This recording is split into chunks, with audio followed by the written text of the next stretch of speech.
What's going on, everybody? This is Patrick from Porter's Unboxings, as you know. Today, guys, I'm going to be doing my Summerslam 2022 review. Guys, this was a semi-good, kind of great pay-per-view. It wasn't as great as I thought it would be, but guys, Triple H did a good job for his first pay-per-view as head of creative, head of, I guess, everything. So, let's get into this review with the first match, Bianca Belair versus Becky Lynch. So yes, I did watch this pay-per-view a second time, but this is mainly my first reaction to it on Saturday. So Bianca Belair versus Becky Lynch. This match lasted 15 minutes and 10 seconds. Kind of a good opener. But then at the end of the match, guys, Markboy316 and I got Me and Markboy316, I believe, got every prediction correct in our predictions video. We got Bianca Belair, Logan Paul, Bobby Lashley, the Mysterios, Pat McAfee, the Usos, Liv, and Roman. I think we got them all correct. But at the end of Bianca Belair versus Becky Lynch match, we got some returns, baby! Bayley returned. Let's go! Dude, guys, we even said that in the predictions video. Bayley is set to return. But we didn't think that she had two other members. Bayley, Io Sky, and Dakota Kai. Bayley brings two members of the women's division off of NXT. You know Triple H had that all over.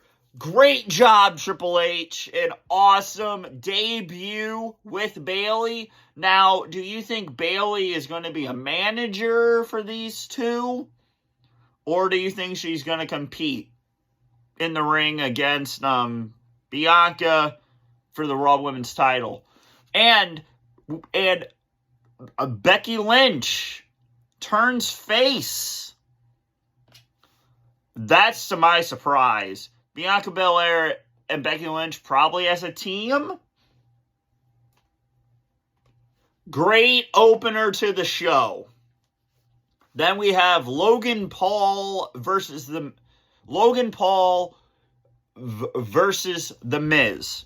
Now, the only thing I liked about this match was the frog splash through the table spot.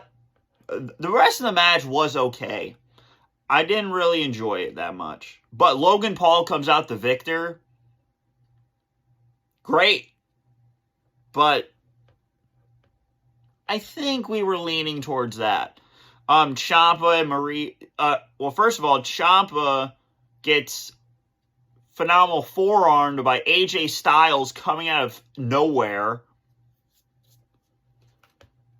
And then Logan Paul does a phenomenal forearm to the Miz. Great spots in the match. But we all knew Logan was going to win this. And then we have a terrible... there are two matches that I hated during SummerSlam. And this one was it. Bobby Lashley versus Theory was a 4 minutes and 45 second match.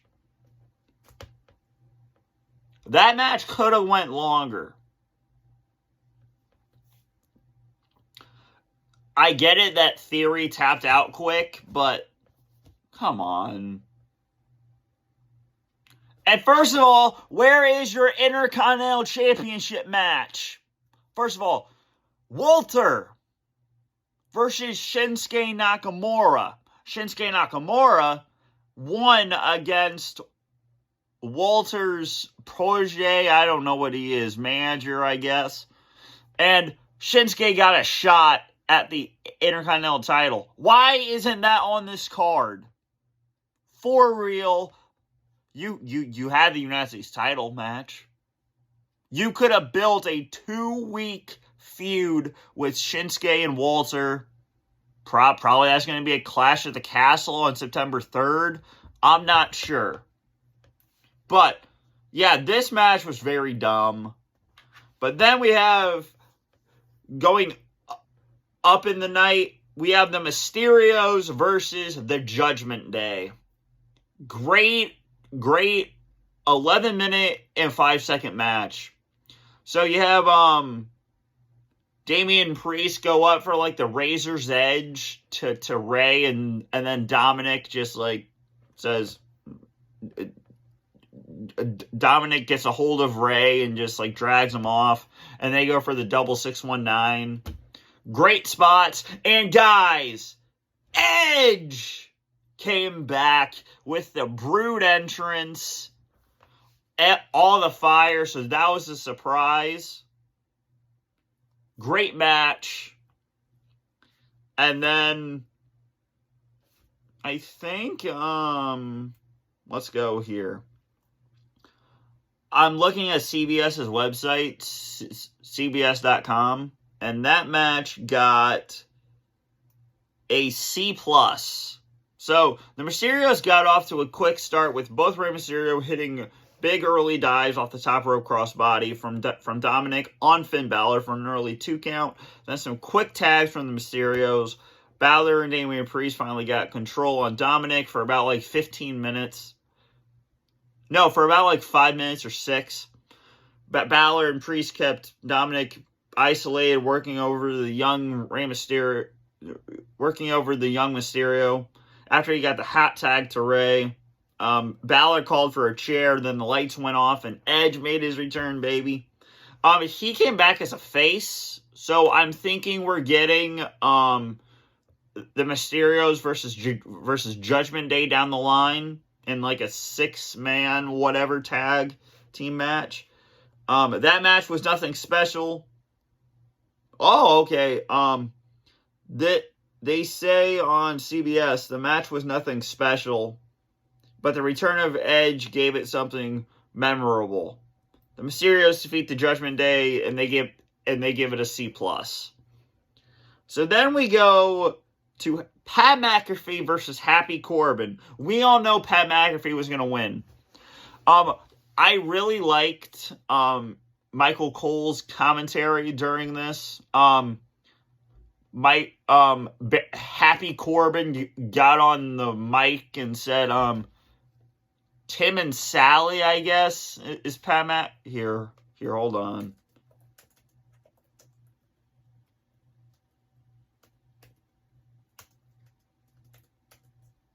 Mac.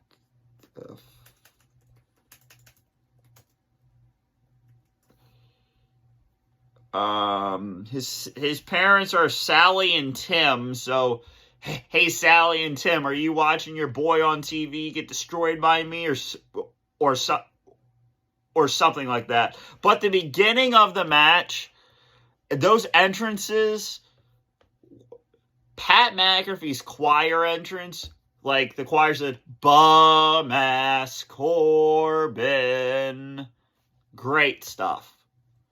That was a pretty cool entrance. And then the new intro for Pat's entrance is "Let's go." Perfect match. But I hate, I enjoyed the ending, but really a roll-up Pat. And then, he's, on the top rope and he can't balance. But he does a swanton dive onto Baron Corbin. Great.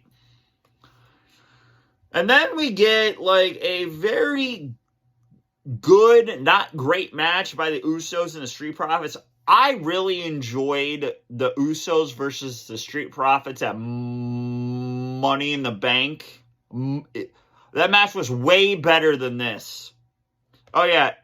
And Pat versus Happy Corbin was 10 minutes and 40 seconds.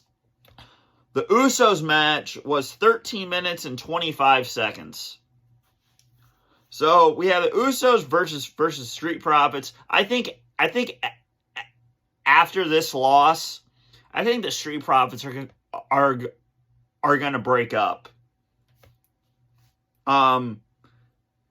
Jeff Jarrett did a pretty good job. And counted the 3. And pretty went like straight down the middle. I really thought like the Street Profits had it. Like I was really like on the edge of my seat. Like the Usos are gonna lose, but you know the Usos are not gonna lose because I wear the Bloodline shirt, and that's what makes them win.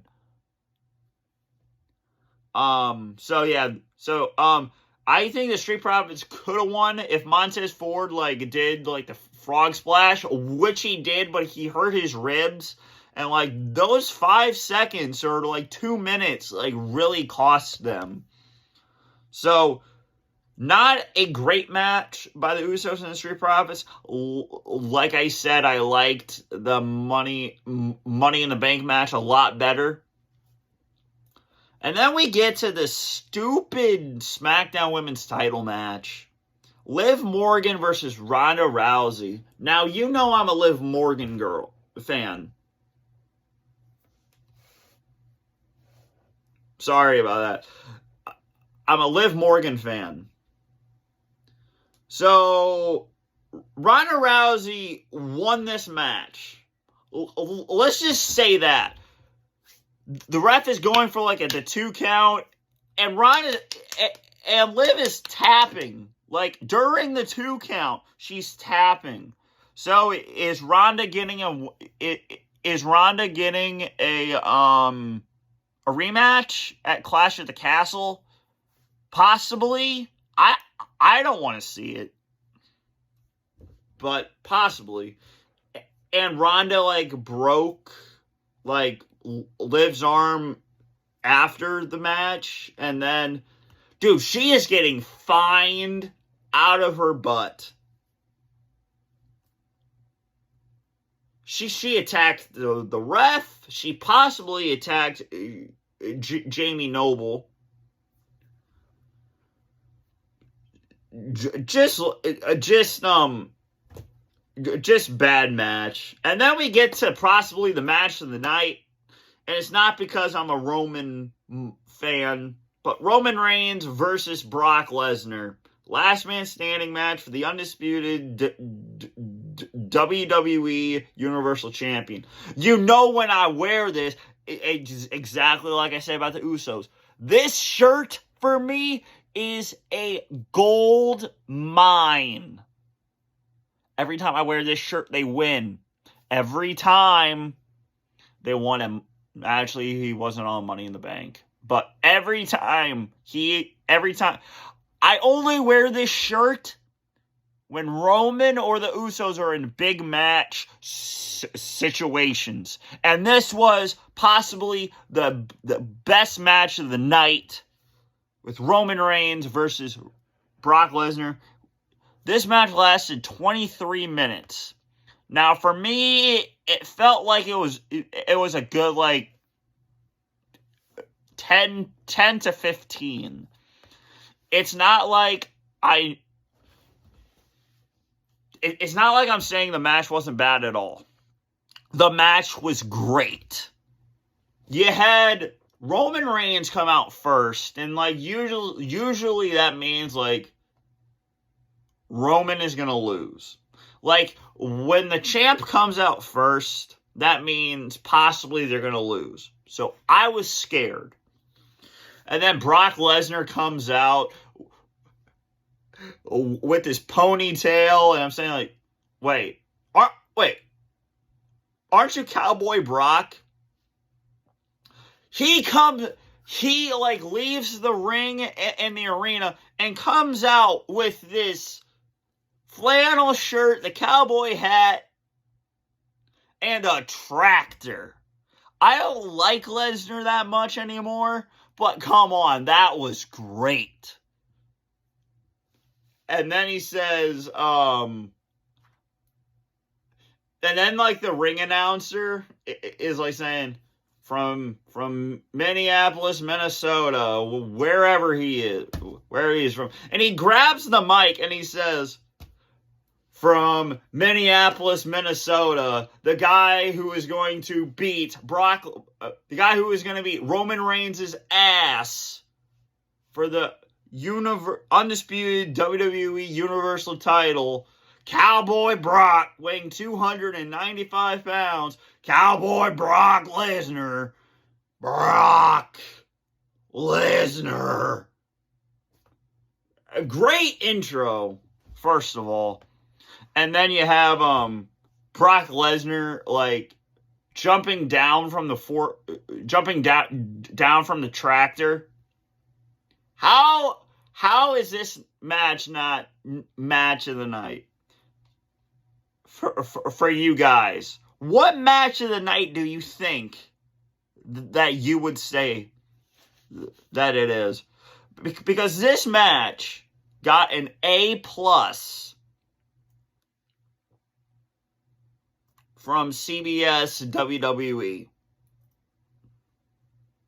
So then you have, like, okay, so Lesnar drove a tractor to the ring and got an early jump on Reigns. During the introductions, diving onto Reigns off the tractor. You had a lot of weapons in this match.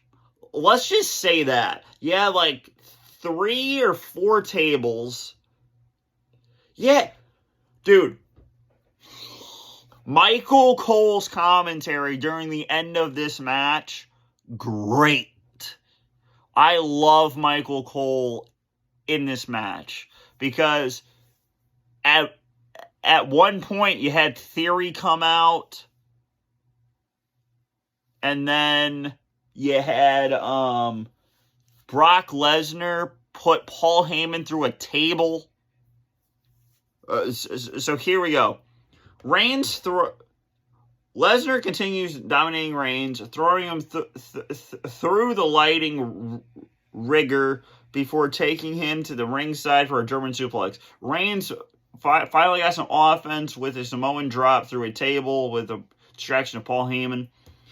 Lesnar slammed Reigns into an already broken table, moving the tractor. Seriously, Brock Lesnar picked up Roman and placed him in the tractor. Lesnar and threw him in the front loader attached to the tractor, driving it ringside and dumping Reigns back into the ring. Okay, blah, blah, blah. Lesnar then got back into the tractor and lifted the corner of the ring. Seriously, the ring moved.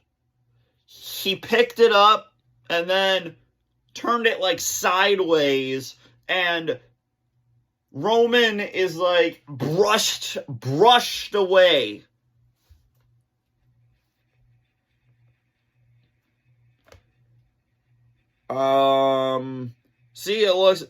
Lesnar then got back in the tractor, lifting up the entire corner of the ring, sending Reigns rolling to the outside.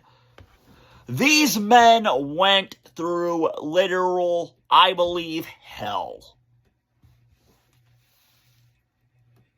Lesnar put Heyman through the commentary table with an F5 before Reigns hitting Lesnar with a spear. Both men beat the count before collapsing. And then it all went bad for about 5 seconds. Theory came out of nowhere and said, I'm cashing in. Lesnar got up and F5'd him onto the briefcase. So yes, guys, Theory is still the Money in the Bank holder. And then the Usos, like, super kicked Lesnar. And then Lesnar beat another count of 10. And then a spear from Reigns. And this is what I said about it on SmackDown. Reigns will bury Brock Lesnar alive.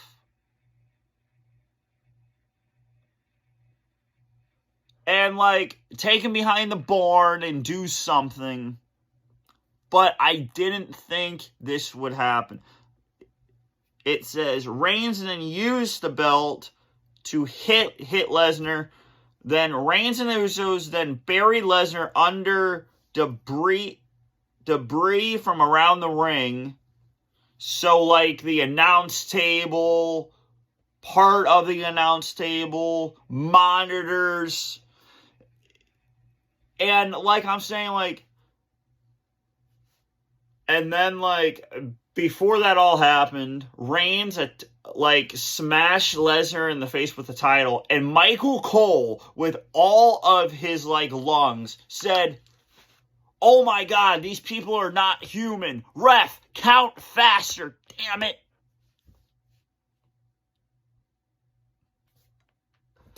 Great!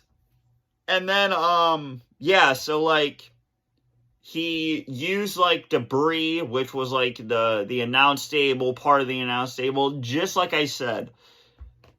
Using the title, using the ring bell, using everything to bury this man. To bury Brock. And then Michael Cole says, "Brock can't breathe, Brock can't breathe." Okay. That's the point of a last man standing match, to keep him down for a 10 count. I don't care. I don't think they care if they can breathe.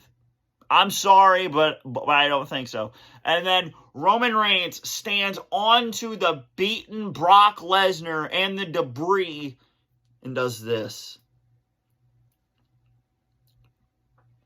And still, your WWE undisputed Universal Champion Roman Reigns. Acknowledge your tribal chief. Acknowledge the bloodline. And yes, guys, the Usos helped.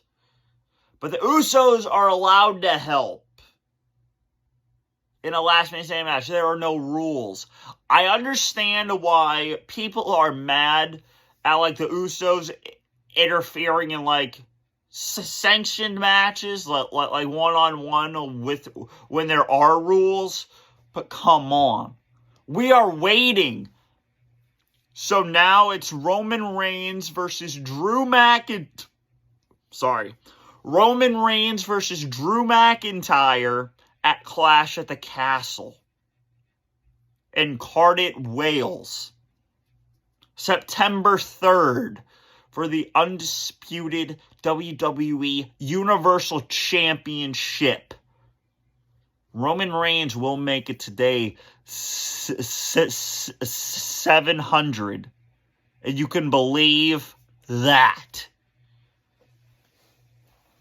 Acknowledge your tribal chief, ladies and gentlemen. Because I have. And if you don't want to, that's fine as well. But, as I said, this was a great main event. And what I give this pay-per-view as a whole for a letter grade, probably a C or a B. But for the main event, I give an A. Not to be biased by any means, but that deserved an A. For sure. So, for, like, my number rating, I think I gave it to Mark Boy 316 last night, too. Mark Boy said this, too. A 7 out of 10 for the whole show. Triple H, you did a hell of a job. Great first pay-per-view as the head of everything. But the match I hated by far is Liv Morgan versus Ronda Rousey and Theory versus Lashley. That's it. The rest of the show was great. So, please put down in the comments, what was your favorite match and moment? My favorite moment was the main event and Edge returning, and also Bayley returned. Dakota Kai came with her, and Io Sky, I guess is what her new name is, or as I know her, Io Shirai. But those are the 3 moments I enjoyed. What are your favorite moments from this event? Please put them down in the comment section below, and subscribe to this channel. The subscribe button is right here. Right here. So, this has been Patrick for Pours Unboxings, and this has been my review of SummerSlam 2022. And I'm out. Peace.